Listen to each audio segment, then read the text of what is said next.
অন্তর্বর্তী সরকারের জারি করা সুরক্ষা অধ্যাদেশ অনুযায়ী জুলাইয়ে পুলিশ হত্যার তদন্তে পরবর্তী পদক্ষেপ নেওয়া হবে বলে জানিয়েছেন স্বরাষ্ট্রমন্ত্রী সালাউদ্দিন আহমদ।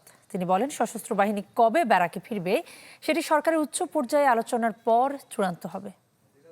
আজকে ফায়ার সার্ভিসে বিভিন্ন প্রকল্প সচিবালয়ে ফায়ার সার্ভিস কর্মকর্তাদের সাথে মতবিনিময় শেষে ব্রিফ করেন স্বরাষ্ট্রমন্ত্রী।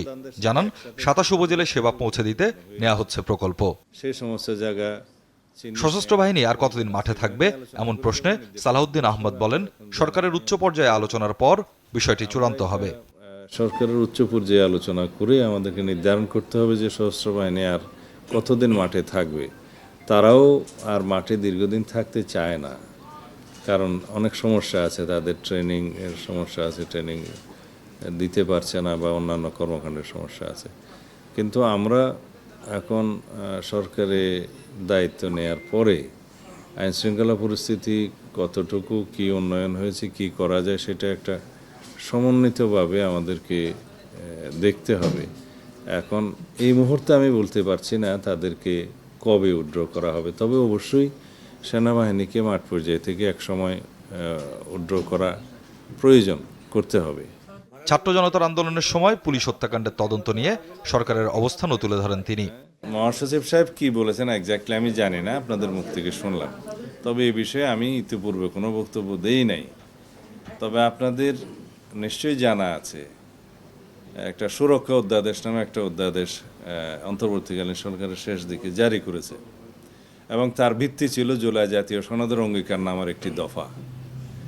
সেই দফাতে আমরা সবাই একমত হয়েছি, যে সমস্ত রাজনৈতিক দল জুলাই জাতীয় সনদে স্বাক্ষর করেছেন তারা সবাই একমত হয়েছেন। সেটা ছিল জুলাই ছাত্র গণ অভ্যুত্থানের যারা নেতৃত্ব দিয়েছে, অংশগ্রহণ করেছে, তাদেরকে আইনি সুরক্ষা দিতে হবে এবং সাংবিধানিক সুরক্ষা দিতে হবে। জুলাই জাতীয় সনদের আইনি স্বীকৃতি দিতে হবে, সাংবিধানিক স্বীকৃতি দিতে হবে।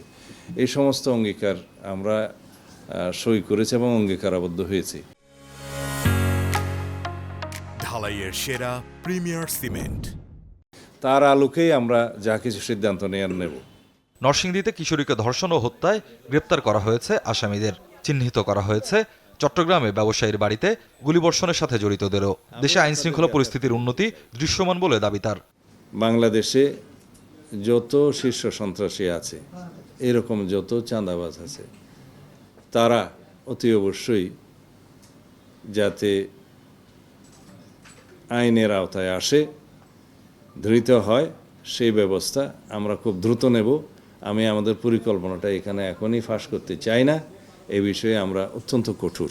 ঘটনা কি ঘটবো তার আগে তো আমরা গণক নই যেটা জানবো, কিন্তু ঘটনা ঘটার পরে আমাদের দায়িত্ব আমরা পালন করছি কিনা সেটাই হচ্ছে মানুষের দেখার বিষয়। আমরা সেটা জনগণকে দেখাতে পেরেছি। আইনশৃঙ্খলা বাহিনী কতটা আন্তরিক, কতটা কঠোর, এই সমস্ত বিষয়ে সেটা আশা করি জনগণ ইতিমধ্যে বুঝতে পেরেছে। এর আগে স্বরাষ্ট্রমন্ত্রীর সাথে দেখা করেন ভারতীয় রাষ্ট্রদূত প্রণয় ভার্মা। আলোচনা হয় ব্যবসা বাণিজ্য, নিরাপত্তা, সীমান্ত সহ বিভিন্ন ইস্যুতে।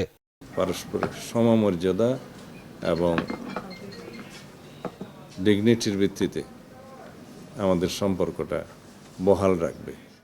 স্বপ্নিল শাহরিয়ার শিশির, চ্যানেল 24, ঢাকা।